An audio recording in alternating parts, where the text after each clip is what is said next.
नमस्ते दोस्तों, मैं हूं सम्राट चौधरी और आप देख रहे हैं मेरे चैनल इंडी वर्ल्ड एंटरटेनमेंट को। आज हम जिस डेवलपमेंट पर बात करने वाले हैं वह सिर्फ एक डिप्लोमेटिक विजिट या रूटीन एग्रीमेंट नहीं है, बल्कि global technology race, supply chain realignment और इंडो पैसिफिक स्ट्रेटेजी के बड़े फ्रेमवर्क से जुड़ा हुआ है। हाल ही में इंडिया और मलेशिया के बीच एक हाई लेवल एंगेजमेंट हुआ है, जिसके बाद दोनों देशों ने अपने रिश्तों को कॉम्प्रिहेंसिव स्ट्रेटेजिक पार्टनरशिप के स्तर तक और मजबूत करने की दिशा में ठोस कदम उठाए हैं। इस पूरे एंगेजमेंट में करीब 11 MOUs साइन किए गए हैं, जिनमें semiconductor cooperation, digital economy, fintech connectivity, energy collaboration, defence exchange, health care और टूरिज्म जैसे कई क्रिटिकल सेक्टर्स शामिल हैं। अब ध्यान दीजिए, सेमीकंडक्टर्स आज सिर्फ इलेक्ट्रॉनिक चिप्स नहीं है, बल्कि global power balance, technological sovereignty और इकोनॉमिक कम्पिटिटिवनेस का कोर एलिमेंट बन चुके हैं। यूएस चाइना टेक राइवलरी के बीच सप्लाई चेन्स को डाइवर्सिफाई करने की जो ग्लोबल स्ट्रैटेजी चल रही है, उसमें इंडिया और आसियान रीजन की इंपॉर्टेंस लगातार बढ़ रही है। इंटरनेशनल मीडिया इस पार्टनरशिप को एक स्ट्रैटेजिक टेक अलाइनमेंट के रूप में देख रहा है।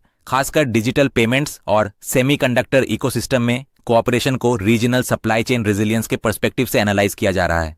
मलेशिया पहले से सेमीकंडक्टर मैन्युफैक्चरिंग इकोसिस्टम का हिस्सा रहा है और इंडिया तेजी से चिप फैब्रिकेशन, पैकेजिंग और डिजाइन कैपेबिलिटीज बिल्ड करने की दिशा में आगे बढ़ रहा है। ऐसे में ये पार्टनरशिप कॉम्प्लीमेंटरी स्ट्रेंथ्स पर आधारित मानी जा रही है। अब अगर इंडिया के पॉइंट ऑफ व्यू की बात करें तो ये कदम प्योरली इकोनॉमिक नहीं है, ये इंडिया की एक्ट ईस्ट पॉलिसी और इंडो पैसिफिक एंगेजमेंट का हिस्सा है। डिजिटल पेमेंट्स के क्षेत्र में इंडिया की यूपीआई सिस्टम पहले ही कई देशों तक पहुंच चुकी है और मलेशिया के साथ फिनटेक इंटीग्रेशन ये दिखाता है कि इंडिया अपनी डिजिटल पब्लिक इंफ्रास्ट्रक्चर को ग्लोबल लेवल पर पोजीशन करना चाहता है। स्ट्रेटेजिकली देखें तो यह पार्टनरशिप इंडिया को साउथ ईस्ट एशिया में एक रिलायबल टेक्नोलॉजी पार्टनर के रूप में एस्टेब्लिश करती है। पॉलिटिकल लेवल पर यह सिग्नल भी जाता है कि इंडिया केवल ट्रेड नहीं, बल्कि टेक्नोलॉजी, इनोवेशन और लॉन्ग टर्म कैपेसिटी बिल्डिंग में भी सीरियस स्टेक होल्डर है। तो दोस्तों, ये डेवलपमेंट केवल बायलैटरल कोऑपरेशन नहीं है, बल्कि रीजनल जियोपॉलिटिक्स, टेक्नोलॉजी कंपटीशन और इकोनॉमिक डिप्लोमेसी का हिस्सा है। तो चलिए मलेशियन मीडिया की इस रिलेटेड एक रिपोर्ट देखते हैं। उसके बाद काफी सारे कमेंट्स भी पढ़ेंगे। Let's start.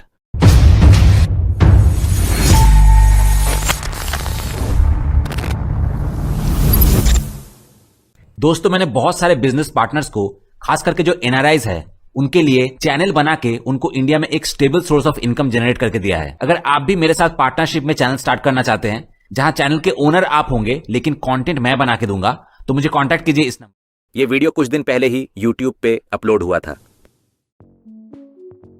India akan mengukuhkan lagi kerjasamanya. भारतीय प्रधानमंत्री नरेंद्र मोदी ने कहा कि भारत मलेशिया के साथ अपने सहयोग को और मजबूत करेगा, विशेष रूप से डिजिटल इकोनॉमी और सेमीकंडक्टर सेक्टर्स में। उन्होंने कहा कि मलेशिया के प्रधानमंत्री दातोक सेरी अनवर इब्राहिम ने दोनों देशों के बीच बायलैटरल रिलेशंस को मजबूत करने में महत्वपूर्ण भूमिका निभाई है। कई स्ट्रेटेजिक सेक्टर्स में सहयोग को मजबूत गति मिली है। Beliau kini dalam lawatan resmi ke Malaysia dari 7 Februari 7 फरवरी से आज तक मलेशिया की ये यात्रा अगस्त 2024 में अनवर की भारत की आधिकारिक यात्रा के रेसिप्रोकल विजिट में की गई एक वापसी यात्रा है। मोदी ने कहा कि टूरिज्म और लोगों के बीच आपसी संपर्क लगातार मजबूत हो रहे हैं और दोनों पक्षों ने अब अपने सहयोग को और बढ़ाने पर सहमति जताई है। उन्होंने आज पुत्राजाया में अनवर के साथ ज्वाइंट प्रेस कॉन्फ्रेंस में ये बात कही। dengan Anwar di Putrajaya hari ini.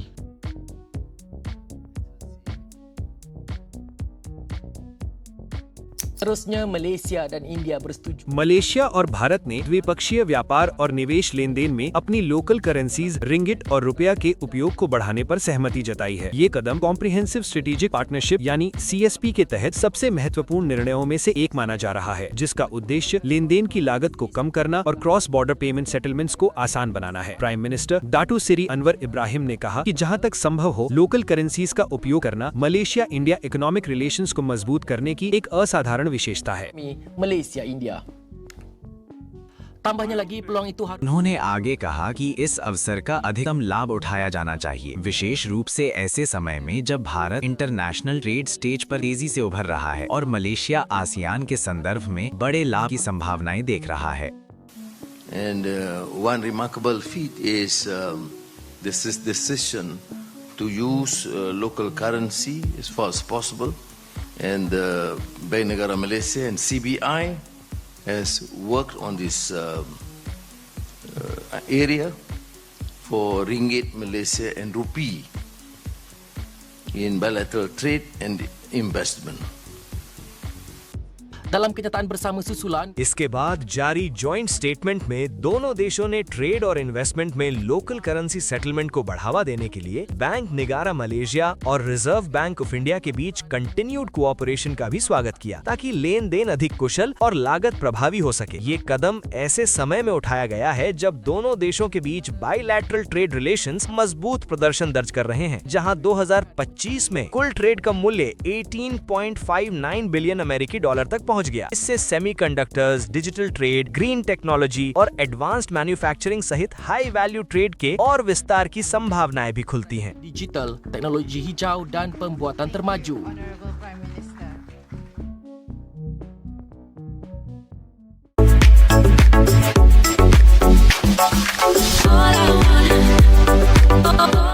Comments में विजय नाथ नायर ने लिखा है कि हम मलेशियाई लोग प्रधानमंत्री मोदी और अपने प्रधानमंत्री पर बहुत गर्व करते हैं। उसके बाद सावानंद थानारुमुगाम ने लिखा है कि महान भारतीय प्रधानमंत्री श्री नरेंद्र मोदी जी का मलेशिया में स्वागत है, वंदे मातरम। उसके बाद मैज 181818 ने लिखा है, उम्मीद है कि सब कुछ बिना किसी नुकसान या बुरी घटना के सुचारू रूप से हो।